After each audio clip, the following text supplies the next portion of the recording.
I'm Heather, and this is the Living with Addiction podcast, where I show you how you have more power than you realize when it comes to helping yourself and your child that's struggling with addiction.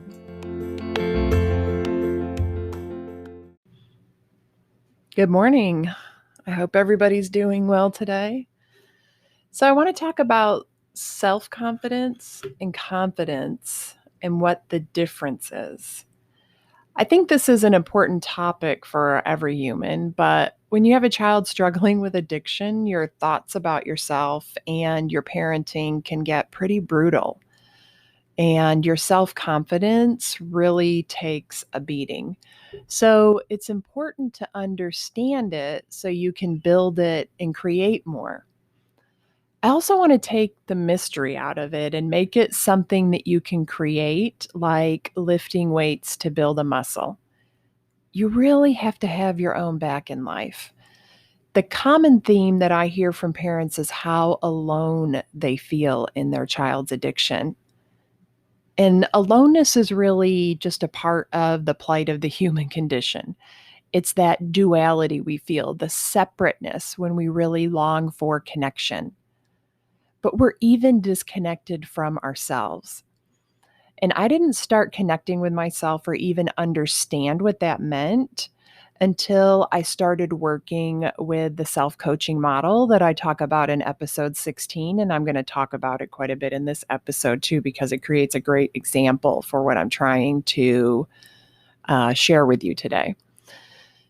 It created a mind-body connection for me. It helped me separate from my thoughts.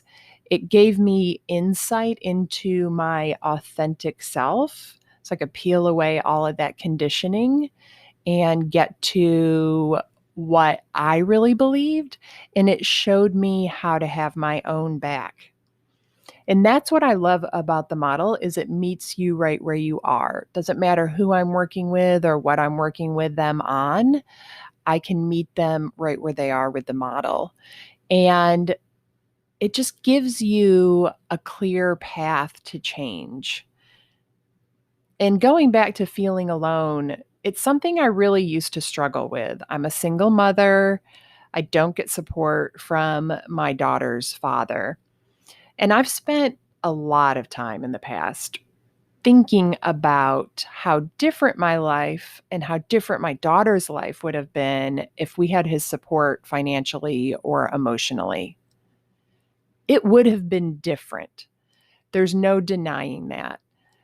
But when I focus on that, it just increases my feelings of being alone. And it also focuses me on my powerlessness because I can't change that. Can't change him, can't change anything about him. And the key for me to remember is that it also would have been different if I had had my own support. I want to say that again because I want to make sure you hear it and feel it because I feel that in my soul. I know that it's true. My life and my daughter's life would have been different if we had more of my support. I could have made as much of an impact on our life as her father could have if I was more emotionally healthy. That's the part I could have controlled if I understood, but I didn't understand it, so I felt very alone. Self-confidence was a lot like self-love to me. It was a mystical force that I thought you were either born with or you weren't. I thought of it like height. I'm 5'8". That's it. That's the height that I was born to be. It's finite unless you count high heels. So sometimes I can borrow some height, but it's only temporary and it comes from outside of me. And that's how I felt about confidence because I didn't understand it. I didn't think I could permanently change it. Sometimes I got lucky and I found some confidence outside of myself and I borrowed it, like wearing some high heels to be taller, but I never really got to keep it. Now I know how to create self-confidence, though. So I want to share it with you so that you can create it, so that you can have your own back, so you don't feel so alone, and also so that you can create the results that you want in your life. Because I promise you, having self-confidence and having your own back is better than having anybody else at your side.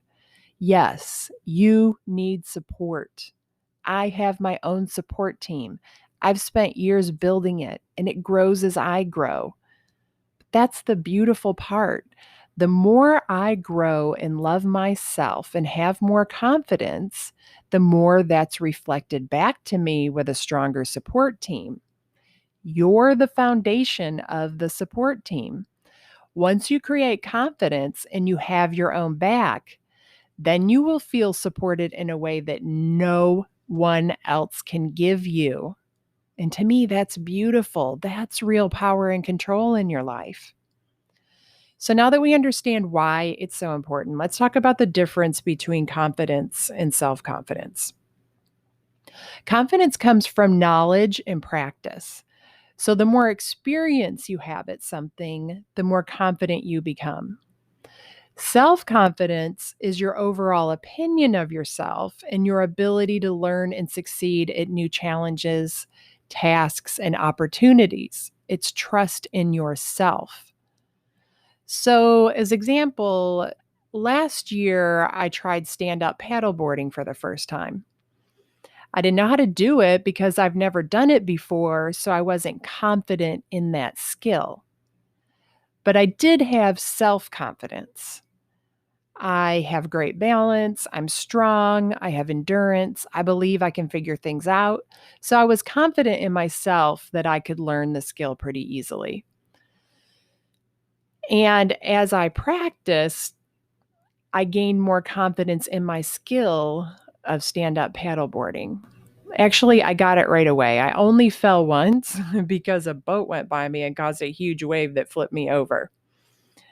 The big thing for me was learning to relax. I was like gripping the board so hard with my feet that they started to cramp.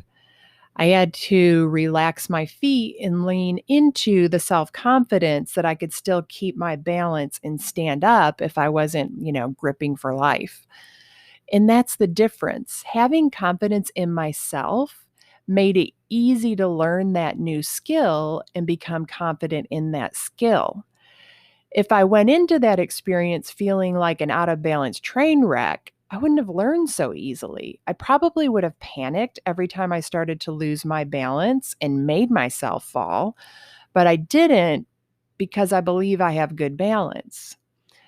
Self trust is an important part of self confidence. And this is another area where I see a lot of my clients really struggle. If you struggle to make decisions or do everything you can to avoid them, it's because you don't trust yourself to make the right decision. Your ability to trust yourself comes down to knowing that you will do what you have said that you will do, that you will follow through on your plan, that you will take care of yourself. You will do the responsible thing for yourself even when you don't feel like it. Now, this is totally different from saying that you will do something and then hoping that you follow through. This leaves room for self-doubt, which is the opposite of self-confidence. It just erodes your self-confidence. If you can't count on yourself, you will feel insecure and at the effect of yourself instead of in charge, in control, and self-confident. And that's exactly what your relationship with your child needs, by the way, is for everybody, them and you, to feel like you are in control and that you are confident in your ability to handle the situation. But I often hear people say that if they have plans to work out with somebody, they will show up because of their commitment to the other person. But if the other person cancels, they won't show up for themselves. And I used to be one of those people, like I had to have a workout partner to go to the gym or walk. And finding a workout partner that was reliable was hard because I wasn't reliable either. And, I would often hope that they would cancel so that I didn't have to show up for them or myself. That's just not the case anymore, though. Like, I know without a doubt that I'm going to show up for myself because working out is no longer a chore. It's just something I love to do for myself because I love myself.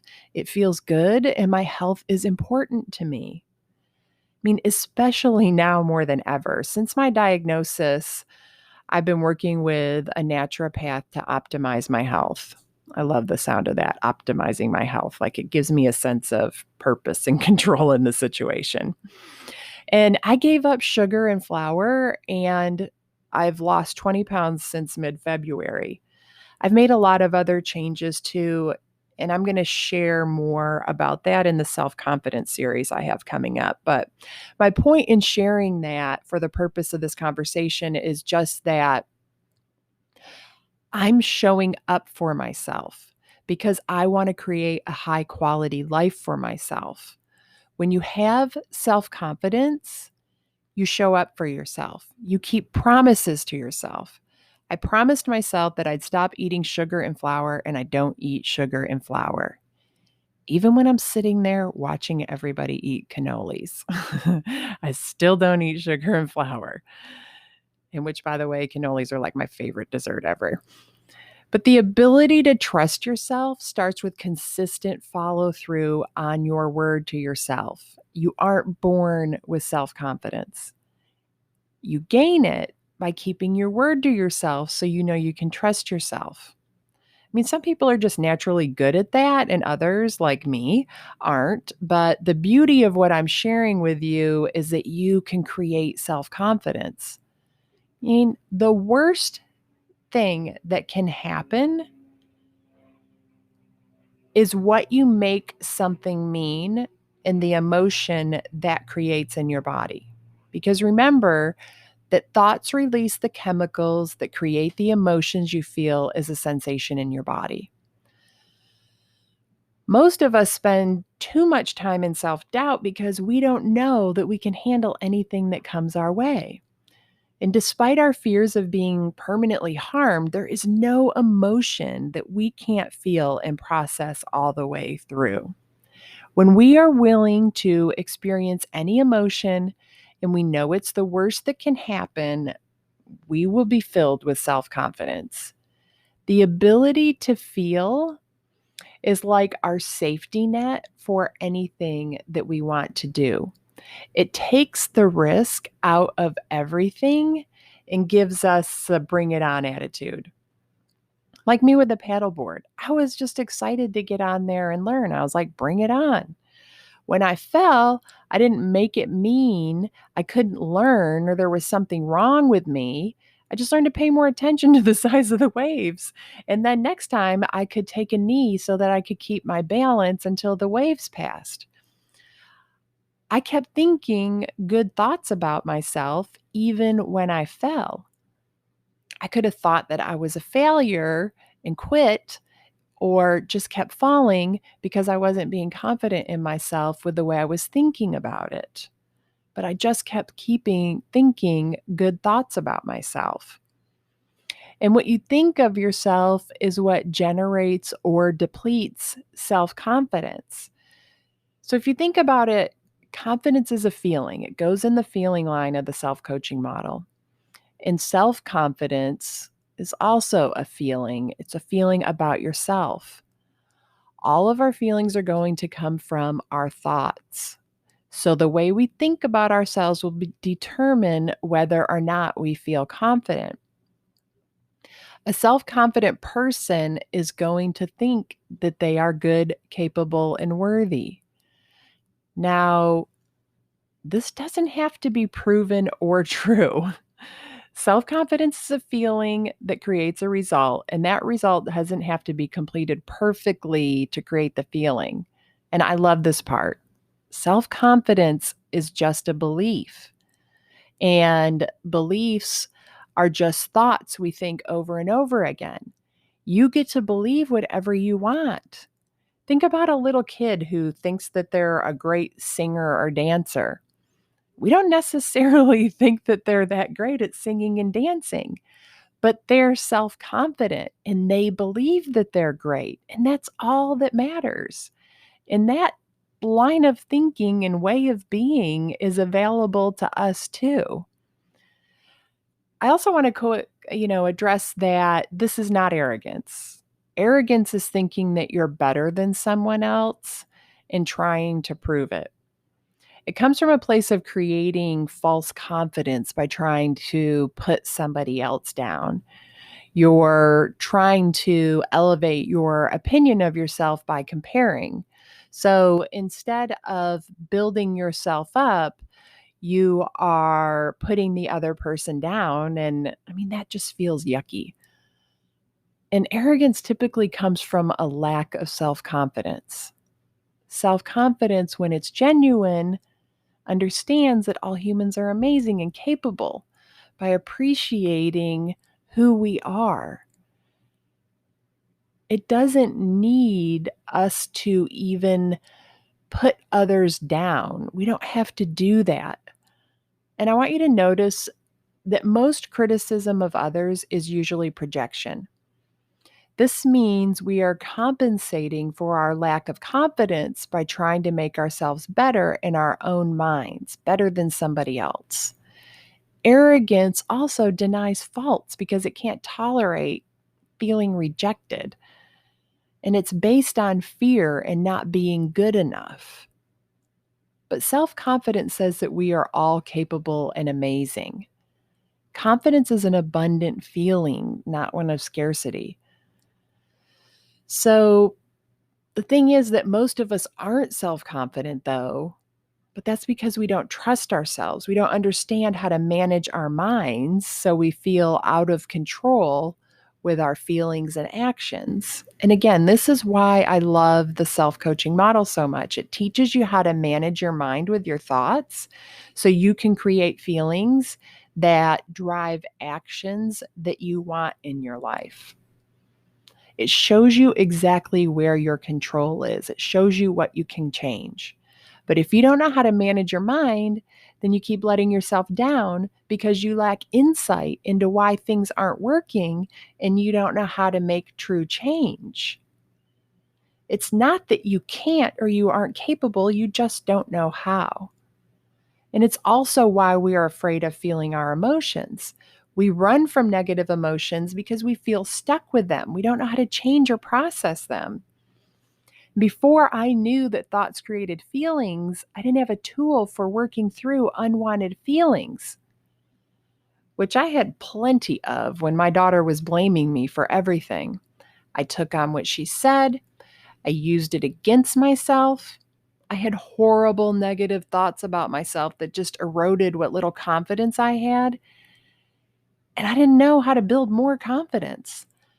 I didn't have the self-love to stand in who I was as a mother or a person. So I just defended myself all of the time. And it felt awful to do that. And this is where I see a lot of parents I work with get stuck. Their kids are hurting and desperate. So they lash out at them, and then the parents start blaming themselves. And as long as they're stuck in blame, they can't move into the solution. I really want you to hear that. As long as you're stuck in blame and judgment for yourself or your child, you can't move into the solution. You're stuck in blame. I want you to think of blame like quicksand. Remember all the old movies? And somebody always fell in the quicksand? Blame is like quicksand. You will eventually drown in it. Acceptance is your lifeline out of the quicksand. You need some acceptance for where you are in your life and some compassion for yourself and your child. Then you can start to move forward and build new beliefs and start creating that self-confidence and learning skills for dealing with your child's addiction and gaining confidence in those skills. Now, that was a mouthful, but that's the magic pill that you're searching for. But it's not a magic pill. It takes some work. And so many parents will never get the relief they're seeking because they don't want to hear that that's the answer.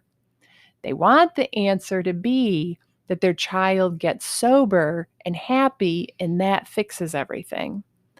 That's just a temporary fix if it happens. And we all have to face the possibility that it might not ever happen for some of our kids. And if it does, eventually the relief and happiness will fade. Then you will start to worry about if they're going to stay sober or not, or something else will move into that worry spot. And you'll find yourself stuck again. You will be blaming something else. Doing all the work that I talk to you about each week is the only ticket to your freedom. Freedom from getting confidence from your child and how their life turns out. Freedom for your child from the pressure they feel from you to give you that self-confidence. What everybody really needs is for you to be whole and complete and confident on your own. That is the best way to help your child. You don't want what I share with you to be the answer, because then you'll have to be the one to do the work. You'll have to face those negative emotions and work through them. That's not because there's something wrong with you. You don't want to avoid that because there's something wrong with you. It's because we're wired to avoid pain and seek pleasure. So we have to go against that if we want to change and create self-confidence. But there's so much reward in doing that work. Self-confidence feels amazing. It's a state of being.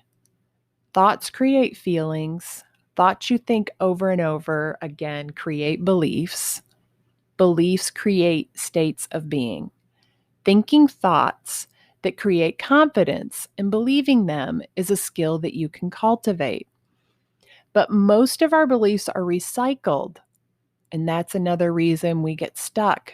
We don't even realize how much self-doubt and anxiety our beliefs produce because we've always thought that way. We don't have that separateness from our thoughts. We don't know that a lot of our thoughts are just lies. Familiar and efficient thinking is almost comfortable in its predictability. So here's a few examples of some past recycled thoughts you might struggle with. Failure is weakness. If I fail at something, then I'm a failure as a person. I'm different from people who are super successful. I don't know how, so I can't learn. They are different, special, privileged, or lucky. Rejection is the worst thing that can happen. Other people's opinions define me. The less risk I take, the better. Confidence is something you either have or you don't have. How I look, money, upbringing, or intelligence is determined by my confidence. I'm a victim and damaged. I'm not good enough. Fear means you aren't confident. Confident people are comfortable and don't feel afraid. Something is wrong with me because my child struggles with addiction. But you aren't stuck with those kinds of thoughts. You can create new thoughts instead of recycling those old ones. And when you do that, you will create more confidence. And when you create more confidence, you will set more goals, take more actions, talk to more people, take more risks, achieve more, believe beyond your current capability and capacity, live into your future, know you can count on yourself. I used to have some version of all of the recycled thoughts I just read to you. Once I changed my thoughts about self-confidence in myself and understood how to create it, I started taking those actions that I just read to you. Before that, I played it very safe. I didn't really take risks or go after big goals because I didn't believe in myself. I wasn't confident in my ability to follow through or make decisions. I didn't know that my thoughts weren't true, so I believed them. I had no idea that I could be afraid but do something anyway. I truly believe that people who accomplished great things never doubted themselves. I didn't know you can have doubt come up and then change it. I thought I was stuck with it. But we aren't fixed. We have an amazing ability to grow and change. You aren't stuck. You aren't stuck in that quicksand. You don't have to keep feeling the way you feel every day. You can create whatever you want. You just have to be willing to do something different and take on new beliefs to do it.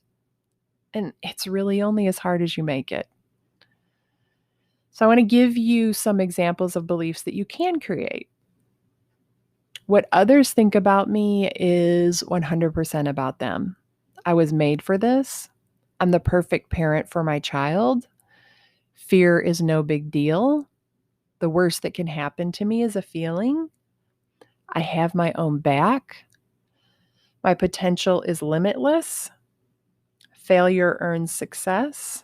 The better I fail, the more confident I become. Worry only pretends to be necessary. So what? What I make it mean is the worst that can happen. Actions increase capability, and capability increases confidence. So moving forward increases self-confidence. Massive action helps increase self-confidence. Do the things you're scared to do.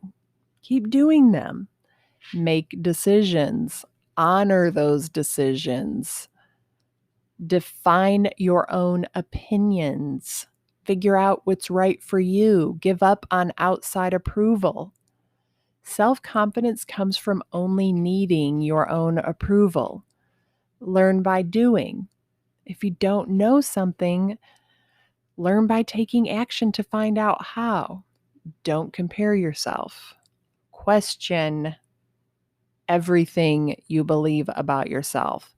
Question every thought you have. Create new intentional thoughts and beliefs about yourself. Have your own back. Be there for yourself.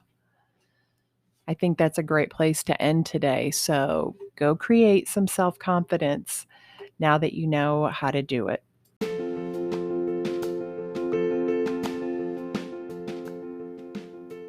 Thank you for listening to this episode. If you want to learn more about my work, go to heatherrosscoaching.com. If you want to help other parents who are struggling with a child's addiction, you can do it 2 different ways. First, you can share the podcast with them directly, or you can share it on your social media. Second, you can leave a review. Talk to you next week.